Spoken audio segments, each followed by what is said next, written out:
a busy night. I'm going to turn things over to Paul Triple H LeBlanc. Hey guys, thank you for joining us tonight. Once again, I always thank you for the support and doing all this with us. But I thought we had a great night tonight here in Portland for TakeOver. This was the highest grossing WWE event in Portland since 2008, which for me, I believe is really saying something. This has been a great market for us. But to come here to Portland with NXT for TakeOver with no Raw, SmackDown, pay-per-view event attached to it, with no weekend of events attached to something to sort of draft off in any way, shape, or form, which sometimes helps and sometimes is difficult when there's 4 shows or whatever back to back. But for me, coming in here to Portland and having this event here tonight, doing the business that we did is incredible. Testament to the talent and the brand and everything that it's doing. And I thought we had a spectacular show from start to finish. But I'm sure we'll talk about it here as we go through. So I'm going to open it up to questions with you because I feel like that's where we'll get to the meat of it anyway. So let's go to the callers. All right, guys, since we're running a little late tonight, we're going to keep it to 1 question per caller. Thank you.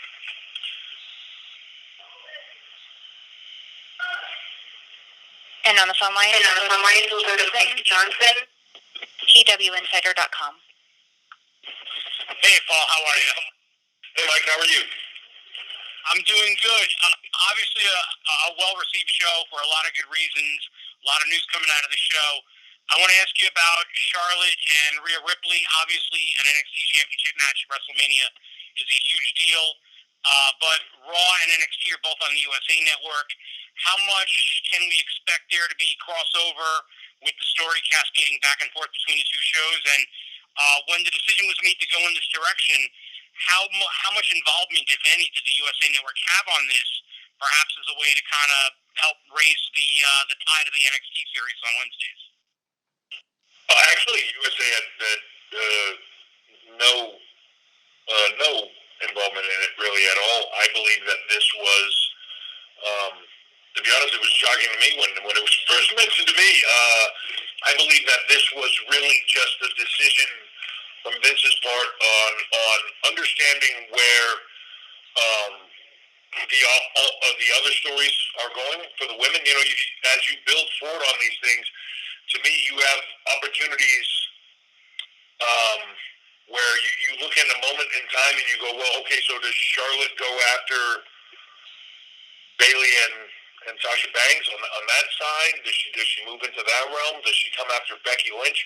All of things that you have sort of seen before, and you're looking to get fresh and build in new. And I think you see that with Shayna Baszler going after Becky Lynch, and you see that in different ways on SmackDown with where they're going. So this was a way of Charlotte Flair needing to be in that big epic role.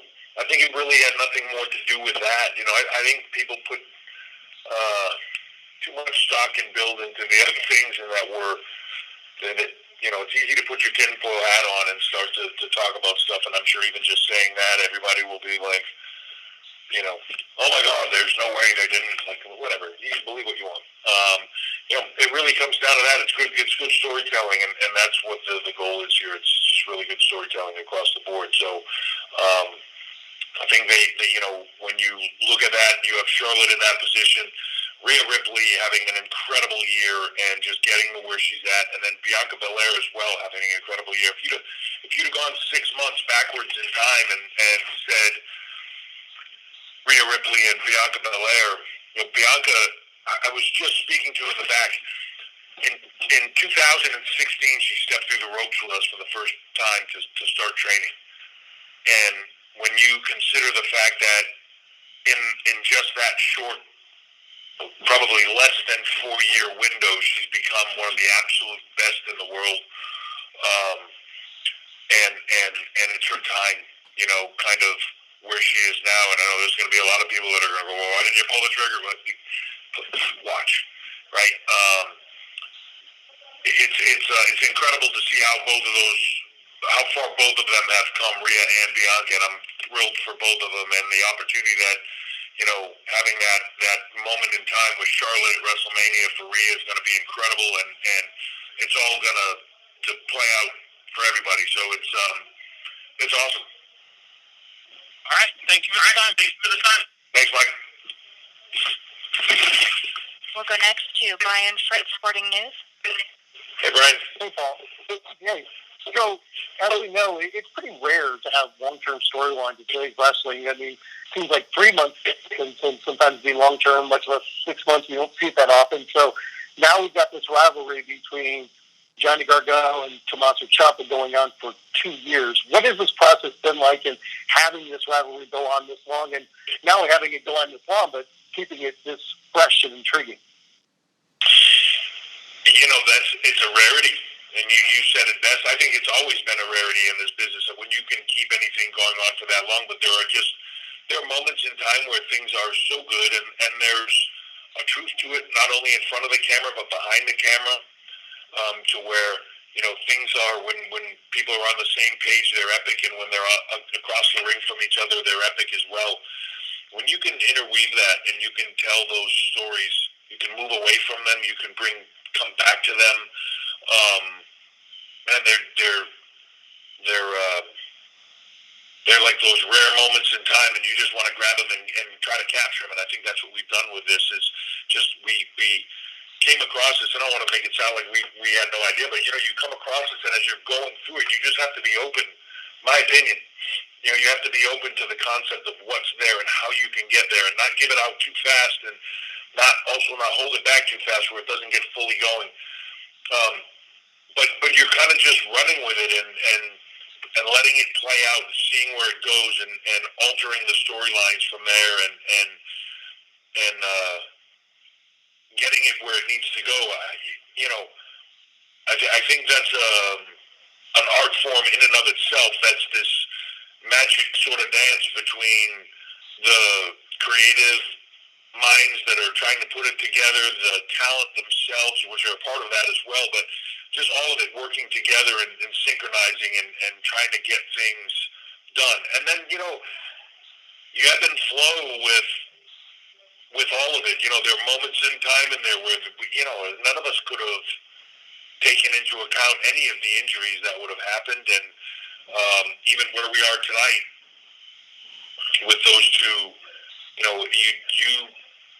you go back in time and Tommaso Ciampa doesn't need neck surgery, and the whole thing plays out differently. So you just kind of sort of got to roll with it and see where you can go. And as things change and move and ebb and flow, you just try to figure out the best way, to continue to tell those stories if they make sense. I think there also can be a time when you begin to force it and you want the story to continue and you just do, and it's not there anymore. I don't think we're anywhere near that, but you have to be careful of all of it, and it's trying to just keep a level head and look at it from the outside. And Vince stopped me a long time ago. He used to say it all the time: if you just put yourself in the seat of the fans, then you can never go wrong. I truly believe that. So it's at least what I always try to do, and I think that's what this team does. Thanks, and congrats on a hell of a night. Thank you, Brian. I appreciate it. We'll go next to Chuck Carroll, CBS. Hey, Chuck. Hey, Paul. Congrats on a great show tonight. Hey, Chuck. Sorry, I thought they said Chuck. Sorry. I wanted to ask you, clearly another strong show tonight, and the brand has really its own feel to it and distinguished itself well from the rest of the business. As WWE is considering its options moving forward for content on other OTT platforms, I'm wondering if you could talk about the value that NXT brings to the table to potential suitors, given that uniqueness and its own flavor, that attractiveness that it has compared to the monthly regular pay-per-views. And do you think that it's a possibility that we could see NXT shift to that new platform as the new potential deal is hashed out? I think there's a lot of speculation in that question of new platforms, even in that, I think as you heard Vince talk about an earnings call about opportunities that are out and doing all these things. if you take all that off the board and you just say even just where it is right now, NXT is an incredible value for anybody and for wherever it sits. Whether that be USA, the WWE Network. When you can build a brand like this with a dedicated roster, with its own 2-hour weekly show, with regular pay-per-view is the wrong term, but regular attractions that you can put on a different platform, that you can build to, and that you can continue to tell those stories, and then have the opportunities to create beyond that. You then have ancillary product as well that, depending on how you look at it, like I to me look at it as an off. If NXT is the main trunk of the tree, there's offshoots of NXT UK. There will continue to be more offshoots like that. And as you saw tonight, us announcing, we just got done not that long ago, NXT UK TakeOver in Blackpool. We're doing another one in Dublin coming up end of April. That brand is going to continue to grow as well. And now with that partnership with BT Sport and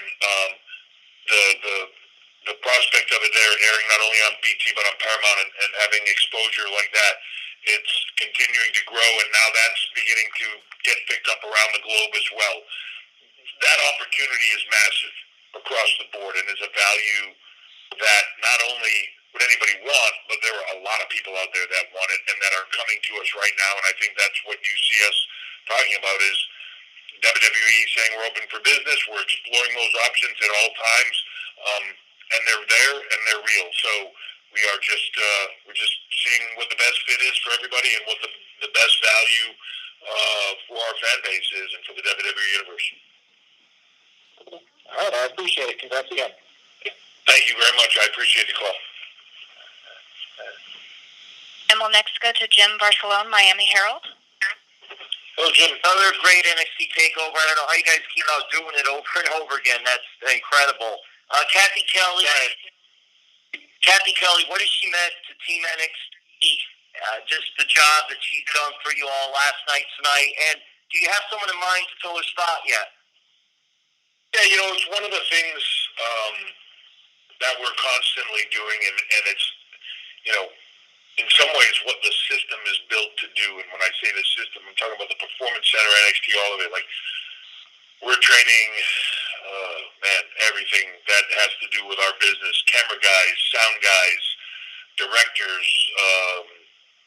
backstage interviewers, ring announcers, all of it. If you look at it from the beginning, this system here is not only from a talent standpoint, but the system itself from a behind the scenes.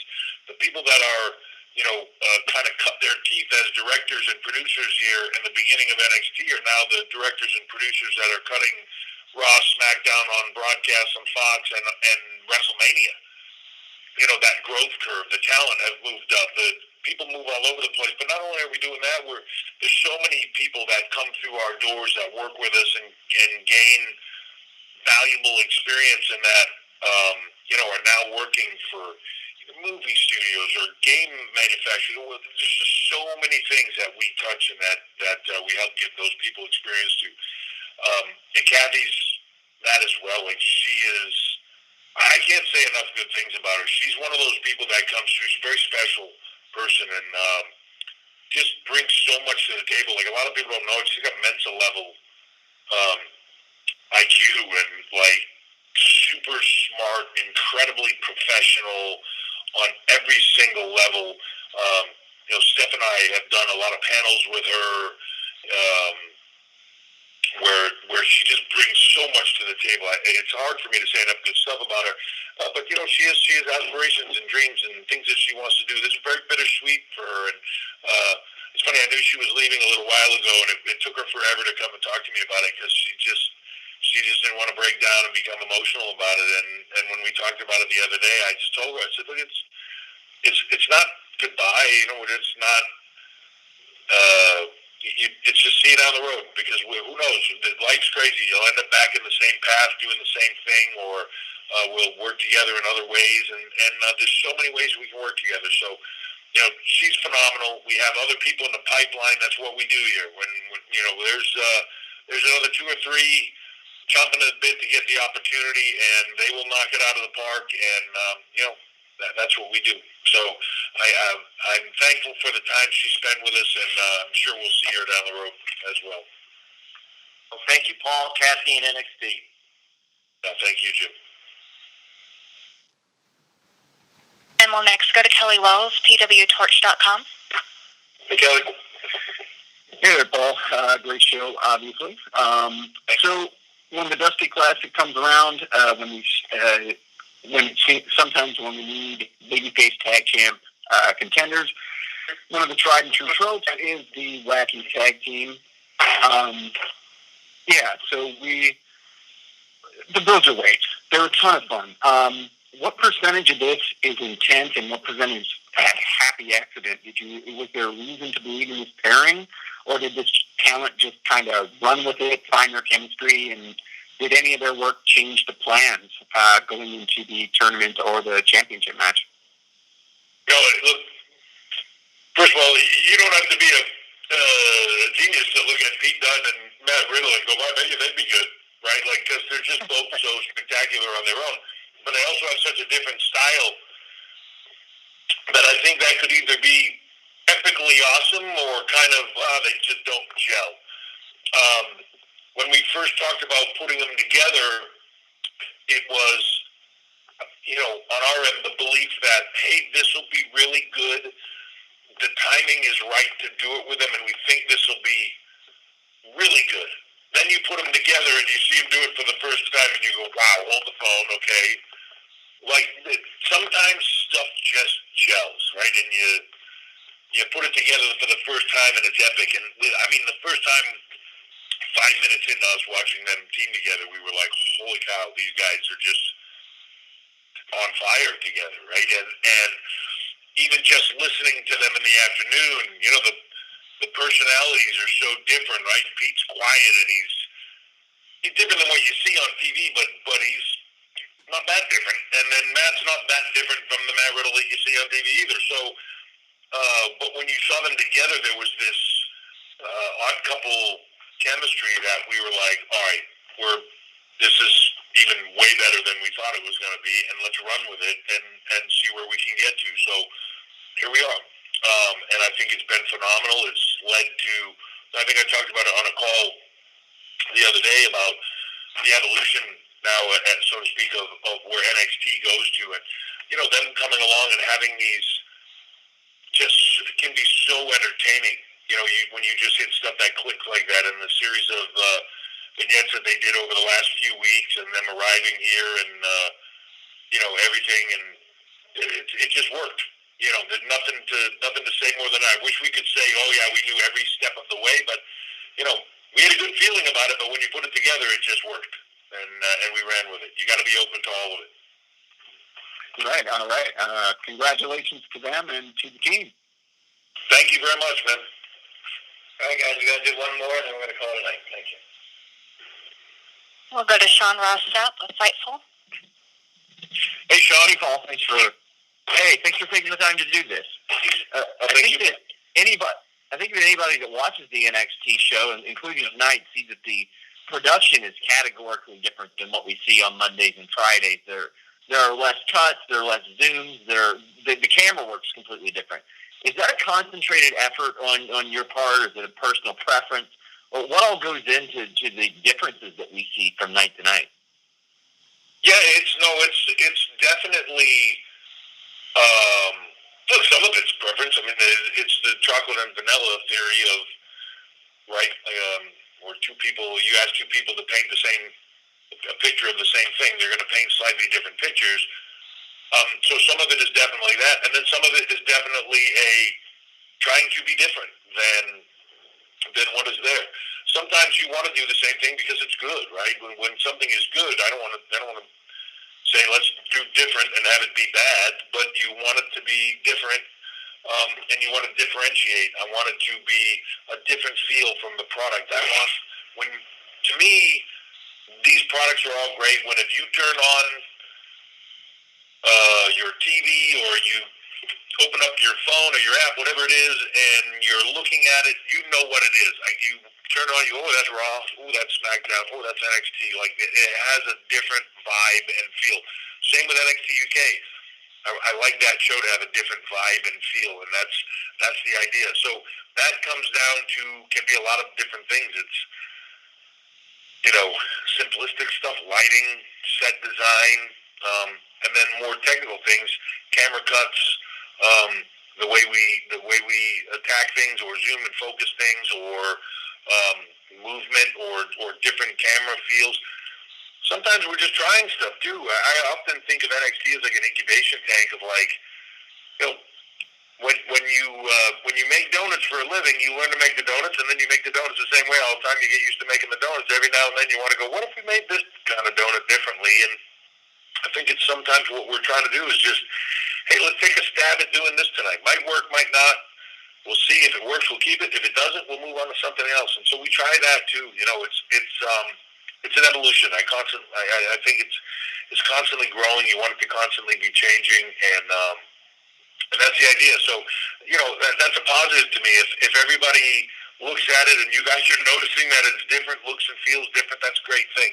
And I'm happy for that. So, the other thing is the talent and how they perform is slightly different. All of it. But that's the intent, is to make these shows feel different. I think you don't want to go into there's a lot of sports entertainment and in-ring wrestling on television, and you want to feel slightly different about all of it. If I listen to the same band every day, I get bored with it. I want to mix it up.